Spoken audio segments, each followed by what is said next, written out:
तो चलिए आज बीपीएससी शिक्षक नियुक्ति कल्याण विभाग परीक्षा जो 7/12/2023 को प्रधानाध्यापक वाला क्वेश्चन पूछा गया है उसको देख लेते हैं। देखिए बीपीएससी अगर टीआरई का आप लोग तैयारी कर रहे हैं तो जितना भी बीपीएससी के द्वारा एग्ज़ाम कंडक्ट किया गया है, शिक्षक भर्ती या पीसीएस का एग्ज़ाम, सभी क्वेश्चन को बारीकी से देख लीजिए।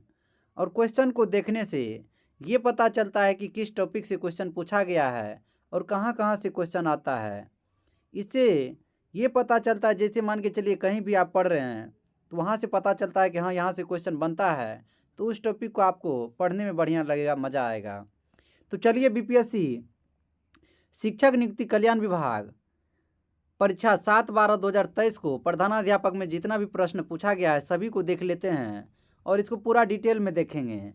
आप लोग जो है पूरा वीडियो में लास्ट तक बने रहिएगा। करा विद्युत चुंबक का कोर बनाने के लिए सामान्यतः उपयोग की जाने वाली सामग्री कौन सा है? देखिए विद्युत चुंबक का कोर बनाने के लिए सामान्यतः उपयोग की जाने वाली सामग्री कौन सा है? तो ये हो जाएगा नरम लोहा। नरम लोहा से ही विद्युत चुंबक का कोर बनाया जाता है और सामग्री में इसका प्रयोग किया जाता है। चलिए अब देख लेते हैं नेक्स्ट क्वेश्चन को। करा ऑर्निथोलॉजी किसका अध्ययन है? ऑर्निथोलॉजी, देखिए ऑर्निथोलॉजी यानी उड़ने वाला, ऑर्निथोलॉजी किसका अध्ययन है? तो पक्षियों का अध्ययन है। किसका अध्ययन है? पक्षियों का अध्ययन ऑर्निथोलॉजी कहलाता है। चलिए अब नेक्स्ट क्वेश्चन को देख लेते हैं। देखिए इसरो द्वारा चंद्रयान 3 को प्रक्षेपित किए जाने का दिनांक क्या है? देखिए इसरो द्वारा जो है चंद्रयान 3 को जो है लॉन्च जो किया गया था, तो 14 जुलाई 2023 को इसको लॉन्च किया गया था इसरो को। चलिए अब नेक्स्ट क्वेश्चन को देख लेते हैं। इसमें कह रहा है पौधों की जड़ों में मृदा से जल प्रवेश का कारण क्या है? देखिए पौधों की जड़ों में मृदा से यानी मिट्टी से जो जल प्रवेश करता है उसका कारक क्या है? तो ऑस्मोटिक दाब होता है। क्या होता है? ऑस्मेटिक दाब होता है, इसको याद कर लीजिएगा। चलिए अब नेक्स्ट क्वेश्चन को देख लेते हैं। पानी में घुलने पर उसे कठोर बनाने वाला यौगिक कौन सा है? तो कैल्शियम हाइपोक्लोराइड कार्बोनेट हो जाएगा, कैल्शियम हाइपोकार्बोनेट हो जाएगा। देखिए पानी में घुलने पर उसे कठोर बनाने वाला CaHCO3 के हॉल 2 हो जाएगा, इसको याद रखिएगा, कठोर बनाने वाला यौगिक है। चलिए अब नेक्स्ट क्वेश्चन को देख लेते हैं। देखिए इसमें कह रहा है कि जल परागित पुष्पों में परागण कैसे होता है? देखिए जल परागण पुष्पों में परागण कैसे होता है? तो सूखे होता है। कैसा होता है? सूखा होता है। तो चलिए नेक्स्ट क्वेश्चन को देख लेते हैं। देखिए ये क्वेश्चन बहुत ही महत्वपूर्ण है, इस वजह से प्रीवियस ईयर लगाना क्वेश्चन बहुत ही जरूरी है। कौन सी ग्रंथि अंतःस्रावी और बाह्यस्रावी दोनों प्रकार के रूप में कार्य करता है? देखिए अंतःस्रावी और बाह्यस्रावी ग्रंथि जो है ये अग्नाशय हो जाएगा। क्या हो जाएगा? अग्नाशय हो जाएगा। अंतःस्रावी और बाह्यस्रावी दोनों ग्रंथि का कार्य करता है अग्नाशय। महिलाओं की स्थिति पर संयुक्त राष्ट्र आयोग द्वारा किस देश को निष्कासित किया गया है? देखिए महिलाओं की स्थिति पर संयुक्त राष्ट्र आयोग द्वारा किस देश को निष्कासित किया गया है? तो ईरान हो जाएगा। क्या हो जाएगा? ईरान हो जाएगा। क्वेश्चन को छोड़ दीजिए, लगता है मिस प्रिंट हो गया है। महिलाओं की स्थिति पर संयुक्त राष्ट्र आयोग द्वारा किस देश को निष्कासित किया गया है? तो ईरान। चलिए थॉर्न वेट की योजना के अनुसार पूर्वी बिहार की जलवायु किस प्रकार की है? देखिए थॉर्नवेट की योजना के अनुसार पूर्वी बिहार की जलवायु जो है C2 है। क्या है? C2 है। चलिए अब नेक्स्ट क्वेश्चन को देख लेते हैं। देखिए इसमें कह रहा है कि भारत के कुल भूमि क्षेत्रों में पर्वतों का हिस्सा कितना है? देखिए भारत के कुल भूमि क्षेत्र में पर्वतों का हिस्सा 30% है। कितना है? 30% है। चलिए अब नेक्स्ट क्वेश्चन को देख लेते हैं। इसमें कह रहा है कि जीवाश्म ईंधन किस प्रकार के संसाधनों के उदाहरण है? देखिए जीवाश्म ईंधन किस प्रकार के संसाधनों के उदाहरण है? तो ये हो जाएगा आपको गैर नवीकरणीय। क्या हो जाएगा? गैर नवीकरणीय। यानी जीवाश्म ईंधन किस प्रकार के संसाधनों का उदाहरण है? तो गैर नवीकरणीय हो जाएगा। और ये क्वेश्चन बहुत इंपॉर्टेंट है। चलिए अब नेक्स्ट क्वेश्चन को देख लेते हैं। देखिए इसमें कह रहा है कि चंद्रयान 3 कहाँ से प्रक्षेपित किया गया था? देखिए इससे पहले देखिए एक ही शिफ्ट में 2 क्वेश्चन पूछ दिया कि चंद्रयान को कब प्रक्षेपित किया गया था, तो 14 जुलाई 2023 को चंद्रयान 3 को। इसी में पूछ लिया है चंद्रयान 3 को कहाँ से प्रक्षेपित किया गया था, ये हो जाएगा श्रीहरिकोटा आंध्र प्रदेश। क्या हो जाएगा? श्रीहरिकोटा आंध्र प्रदेश। इसको याद रखिएगा, स्टैटिक जीके है। किस देश के साथ भारत की सबसे लंबी सीमा लगती है? देखिए भारत की सबसे लंबी सीमा किस देश के साथ लगती है? तो बांग्लादेश के साथ। कितना सीमा लगती है? तो 4096 किलोमीटर भारत का जो है बांग्लादेश के साथ सीमा साझा होता है, 4096 किलोमीटर। चलिए अब नेक्स्ट क्वेश्चन को देख लेते हैं। देखिए इसमें कह रहा है कि महात्मा गांधी के राजनीतिक गुरु कौन थे? देखिए महात्मा गांधी के राजनीतिक गुरु कौन थे? तो गोपाल कृष्ण गोखले हो जाएगा। और बहुत इंपॉर्टेंट क्वेश्चन है कि महात्मा गांधी के राजनीतिक गुरु कौन थे? तो गोपाल कृष्ण गोखले जी। चंपारण आने के लिए किसने गांधी जी को राजी करने के लिए निर्णय लिया था? देखिए चंपारण आने के लिए गांधी जी को राजी करने के लिए निर्णय कौन लिया था? तो राजकुमार शुक्ल। और ये क्वेश्चन बिहार दरोगा 1799 वाला पोस्ट में भी पूछा गया था कि किसके विशेष आग्रह पर महात्मा गांधी चंपारण आए थे? तो राजकुमार शुक्ल के विशेष आग्रह पर महात्मा गांधी चंपारण आए थे। तीन प्रणाली था वहाँ पे लागू था, यानी एक बीघा में 3 कट्ठा में नील की खेती करना पड़ता था। उसी से यहाँ का किसान परेशान थे, किसान भूमि जो है बंजर हो जाता था इस वजह से। लखनऊ समझौता कब हुआ था? देखिए लखनऊ समझौता 1916 ईस्वी में हुआ था। कब हुआ था? 1916 ईस्वी में हुआ था। और इस अधिवेशन की अध्यक्षता अंबिका चरण मजूमदार किए थे। कौन किए थे? अंबिका चरण मजूमदार किए थे इस अधिवेशन की अध्यक्षता। असहयोग आंदोलन को कब निलंबित किया गया था? देखिए असहयोग आंदोलन को ये 5 फरवरी 1922 ईस्वी को जो है चोरा चोरी कांड हो गया था। इसी वजह से 1922 ईस्वी में ही असहयोग आंदोलन को स्थगित किया गया था। चलिए अब नेक्स्ट क्वेश्चन को देख लेते हैं। और असहयोग आंदोलन से बहुत इंपॉर्टेंट क्वेश्चन है ये दोनों को याद रखिएगा, ये समझिए। चलिए अब नेक्स्ट क्वेश्चन को देख लेते हैं। देखिए 1784 ईस्वी में एशियाटिक सोसाइटी ऑफ बंगाल का आरंभ किसने किया था? देखिए 1784 ईस्वी में एशियाटिक सोसाइटी ऑफ बंगाल का आरंभ विलियम जोन्स ने किया था। कौन किया था? Williams Jones. Asiatic Society of Bengal पूछा जाता है कब? तो 1784 ईस्वी में विलियम जोन्स के द्वारा। 1912 ईस्वी में पटना में होने वाली भारतीय राष्ट्रीय कांग्रेस के अधिवेशन के अध्यक्ष कौन थे? देखिए बहुत ही इंपॉर्टेंट है। 1912 ईस्वी में पटना में जो पटना के बांकीपुर में हुआ था अधिवेशन, इस अधिवेशन की अध्यक्षता किसके द्वारा किया गया था? तो आर.एन. माधोलकर जी के द्वारा। किसके द्वारा? इस अधिवेशन की अध्यक्षता आर.एन. माधोलकर जी के द्वारा किया गया था। और 1922 ईस्वी में बिहार के गया जिला में अधिवेशन हुआ था। और इस अधिवेशन की अध्यक्षता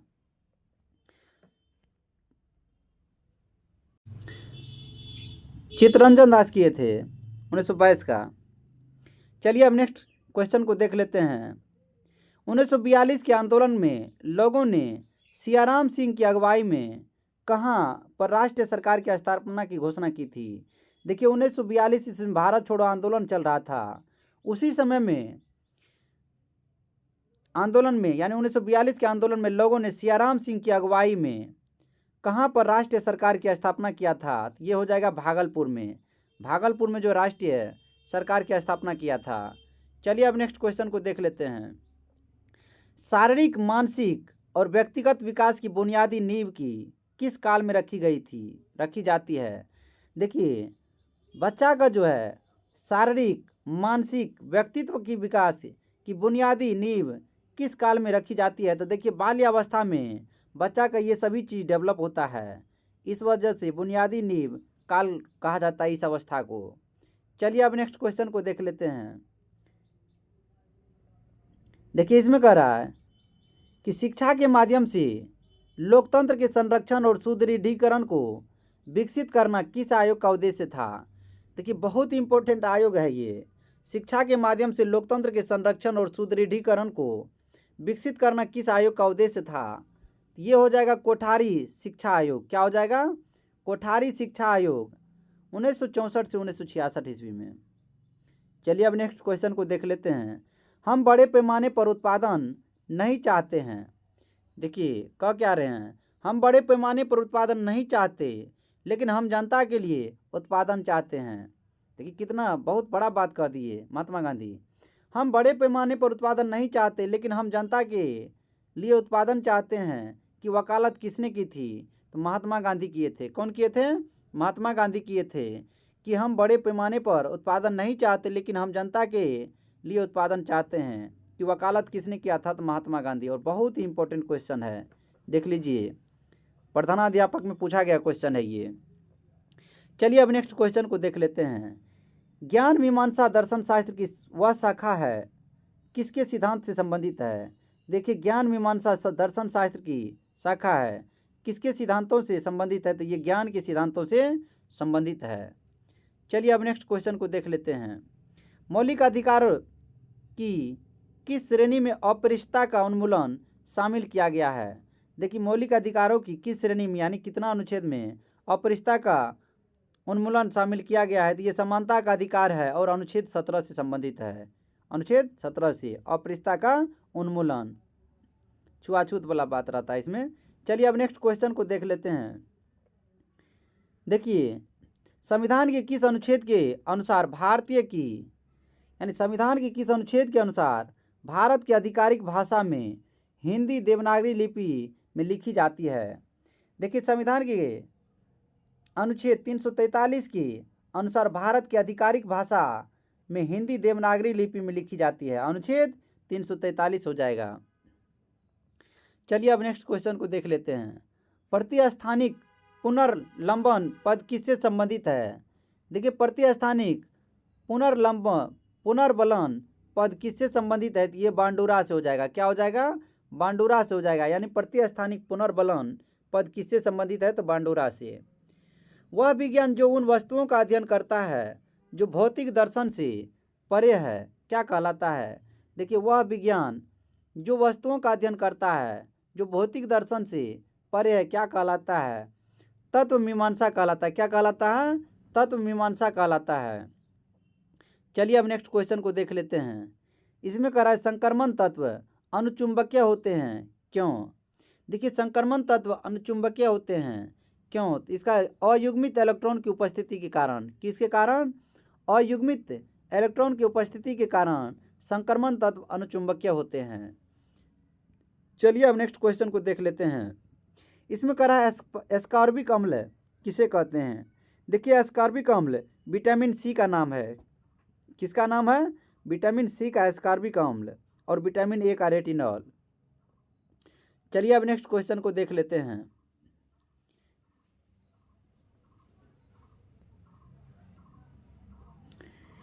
आनुवांशिक पुनर्विन्यास यानी आनुवांशिक पुनर्विन्यास एवं सेक्सुअलिटी का प्रथम संकेत की जीवाणु में खोज किसने किया था? देखिए आनुवांशिक पुनर्विन्यास एवं सेक्सुअलिटी का प्रथम संकेत की जीवाणु में खोज किसने किया था? तो लेडरबर्ग एवं टेटम ने। कौन? लेडरबर्ग एवं टेटम ने। देखिए 80S राइबोसोम किस में पाए जाते हैं? देखिए बहुत इंपॉर्टेंट क्वेश्चन है ये। 80S राइबोसोम किस में पाए जाते हैं? तो यूकैरियोटिक में कोशिका में पाए जाते हैं। किस में पाए जाते हैं? यूकैरियोटिक कोशिका में 80S राइबोसोम पाए जाते हैं। देखिए कहेगा 70S राइबोसोम। 70S राइबोसोम ये प्रोकैरियोटिक कोशिका में पाए जाते हैं। 70S राइबोसोम प्रोकैरियोटिक कोशिका में पाए जाते हैं। पहले इसको देख लेते हैं 80S राइबोसोम को। इसको दो भागों में बांटा गया है, 40S राइबोसोम और 60S राइबोसोम। और 70S राइबोसोम को भी दो भाग में बांटा गया है, 30S राइबोसोम और 50S राइबोसोम। इसको भी दो भागों में। देखिए 80S राइबोसोम विकसित कोशिका है और 70S अर्धविकसित है। इस वजह से इसको याद रखिएगा। यानी 80S राइबोसोम किस में पाया जाता है? तो यूकैरियोटिक कोशिका में। और कहेगा 70S राइबोसोम किस में पाया जाता है? तो प्रोकैरियोटिक कोशिका में। चलिए अब नेक्स्ट क्वेश्चन को देख लेते हैं। अर्थशास्त्र में लेखांकन समीकरण का अर्थ क्या होता है? तो देखिए अर्थशास्त्र में लेखांकन समीकरण संपत्तियां बराबर समता होता है। क्या होता है? संपत्तियां बराबर समता होता है। चलिए अब नेक्स्ट क्वेश्चन को देख लेते हैं।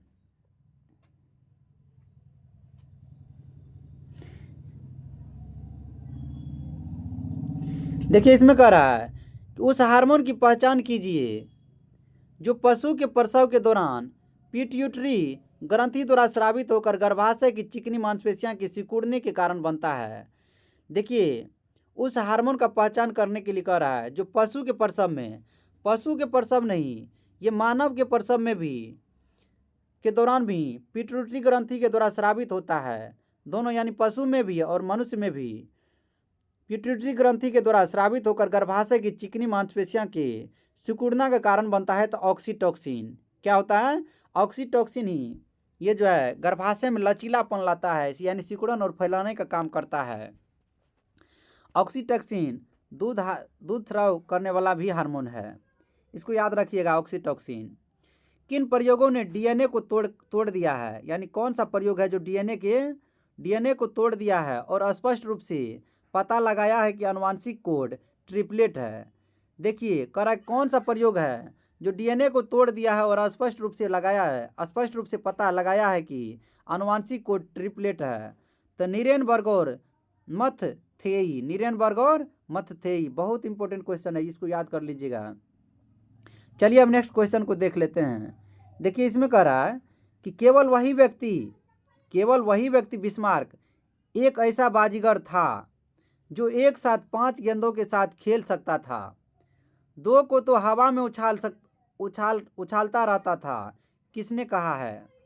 देखिए, केवल वही व्यक्ति यानी बिस्मार्क एक ऐसा बाजीगर था, बिस्मार्क के बारे में कह रहा है कि ऐसा बाजीगर था जो एक साथ 5 गेंदों के साथ खेल सकता था और 2 को तो हवा में उछालता रहता था, किसने कहा है? ये जर्मन सम्राट काइजर विलियम प्रथम। कौन कहा था? जर्मन सम्राट काइजर विलियम प्रथम कहा था। विशाख दत्त के द्वारा रचित मुद्रा राक्षस किसके शासन काल में प्रकाश डालती है? देखिए, ये विशाख दत्त द्वारा रचित मुद्रा राक्षस पुस्तक तो कई बार पूछा गया है, किसके शासन काल में प्रकाश डालती है? तो चंद्रगुप्त मौर्य के शासन काल में प्रकाश डालती है। मुद्रा राक्षस में जो है चंद्रगुप्त मौर्य के प्रशासन और राजा की कहानी इसमें दिया हुआ है। चलिए अब नेक्स्ट क्वेश्चन को देख लेते हैं। देखिए, इसमें कह रहा है कि भारतीय सैनिकों ने अपने अफसरों पर बिहार के किस हिस्से में गोली चलाई और आक्रमण किया था? यानी भारतीय सैनिकों ने अपने अफसरों पर, भारत का सैनिक जो है, ये ब्रिटिश सरकार जो यहाँ पर रह रहा था, उस अवसर पर भारतीय सैनिक जो है अफसरों पर बिहार के किस हिस्से में गोली चलाई और आक्रमण किया था? इस संथाल परगना में। कहाँ पे? संथाल परगना का जो सैनिक था ये अपने ब्रिटिश सैनिक अफसर पर गोली चला दिया। संथाल परगना। अग्नेय चट्टान का निर्माण कैसे होता है? देखिए, अग्नेय चट्टान का निर्माण मैग्मा या लावा के जमने से होता है। मैग्मा या लावा के जमने से अग्नेय चट्टान का निर्माण होता है। भारत के 4 प्रमुख शहरों को जोड़ने वाले राजमार्ग नेटवर्क स्वर्णिम चतुर्भुज की कुल लंबाई कितनी है? देखिए, बहुत ही इंपॉर्टेंट क्वेश्चन है। भारत का जो 4 प्रमुख शहर को जोड़ने वाले राजमार्ग नेटवर्क है, स्वर्णिम चतुर्भुज की कुल लंबाई कितनी है? तो 5846 किलोमीटर, यानी 5846 किलोमीटर है। कितना है? 5846 किलोमीटर है। चलिए अब नेक्स्ट क्वेश्चन को देख लेते हैं। देखिए, किस विचार संप्रदाय ने शक्ति को राजनीतिक विज्ञान की धुरी के रूप में प्रतिष्ठित किया है? देखिए, शक्ति को राजनीतिक विज्ञान की धुरी के रूप में प्रतिष्ठित किया है तो शिकागो संप्रदाय स्कूल। क्या हो जाएगा? शिकागो संप्रदाय स्कूल हो जाएगा। चलिए अब नेक्स्ट क्वेश्चन को देख लेते हैं। भारतीय संविधान की 6ठी अनुसूची के अंतर्गत विशेष प्रशासकीय प्रावधान किन जनजाति क्षेत्रों के लिए किए गए हैं? देखिए, भारतीय संविधान की 6ठी अनुसूची के अंतर्गत विशेष प्रशासकीय प्रावधान किन जनजाति क्षेत्रों के लिए किए गए हैं? ये हो जाएगा असम, मेघालय, त्रिपुरा और मिजोरम। क्या हो जाएगा? असम, मेघालय, त्रिपुरा और मिजोरम हो जाएगा। चलिए अब नेक्स्ट क्वेश्चन को देख लेते हैं। मैक्रो अर्थशास्त्र का दूसरा नाम क्या है? मैक्रो अर्थशास्त्र का दूसरा नाम आय तथा रोजगार सिद्धांत है। क्या है? आय तथा रोजगार सिद्धांत है। चलिए अब नेक्स्ट क्वेश्चन को देख लेते हैं। राष्ट्रीय अनुसूचित जनजाति आयोग का गठन किस संविधान संशोधन के द्वारा हुआ है? देखिए, बहुत ही इंपॉर्टेंट क्वेश्चन है। ये क्वेश्चन भी कई बार पूछा गया है और ये जितना भी क्वेश्चन है PYQ ही है, प्रीवियस ईयर क्वेश्चन है, TRE वाला,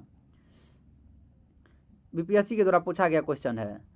ये हो जाएगा राष्ट्रीय अनुसूचित जनजाति आयोग का गठन किस संविधान संशोधन द्वारा हुआ? तो 89वां संविधान संशोधन। कौन होगा? 89वां संविधान संशोधन हो जाएगा। चलिए अब नेक्स्ट क्वेश्चन को देख लेते हैं। इसमें कह रहा है कि किनशिप ऑर्गेनाइजेशन इन इंडिया नामक पुस्तक के लेखक कौन है। देखिए किनशिप ऑर्गेनाइजेशन इन इंडिया नामक पुस्तक के लेखक कौन है, इरावती कर्वे हो जाएगा। किनशिप ऑर्गेनाइजेशन इन इंडिया नामक पुस्तक के लेखक कौन है, इसका हो जाएगा इरावती कर्वे। क्या हो जाएगा, इरावती कर्वे हो जाएगा। चलिए अब नेक्स्ट क्वेश्चन को देख लेते हैं। इसमें कह रहा है कौन सी ग्रंथि बेसल मेटाबॉलिक दर बीएमआर को प्रभावित करता है, तो थायराइड ग्रंथि हो जाएगा। क्या हो जाएगा, थायराइड ग्रंथि हो जाएगा। चलिए अब नेक्स्ट क्वेश्चन को देख लेते हैं। शीत विसंक्रमण से क्या तात्पर्य है। देखिए शीत विसंक्रमण से खाद्य का संरक्षण रेडिएशन द्वारा किया जाता है। खाद्य पदार्थ का संरक्षण रेडिएशन के द्वारा किया जाता है, उसे शीत विसंक्रमण कहा जाता है। दुंदुभी भी किस श्रेणी का वाद्य है, दुंदुभी किस श्रेणी का वाद्य है, ये अवनद हो जाएगा, अवनद वाद्य हो जाएगा। चलिए अब नेक्स्ट क्वेश्चन को देख लेते हैं। सार्वजनिक उपक्रम PSES किसके स्वामित्व वाले संगठन है, ये सरकार हो जाएगा। देखिए सार्वजनिक चीज़ कोई भी चीज़ रहता है तो उस पर सरकार का कंट्रोल रहता है, तो इस वजह से सरकार हो जाएगा। ऐसे ईस्ट परसिपी का सिद्धांत किसका है।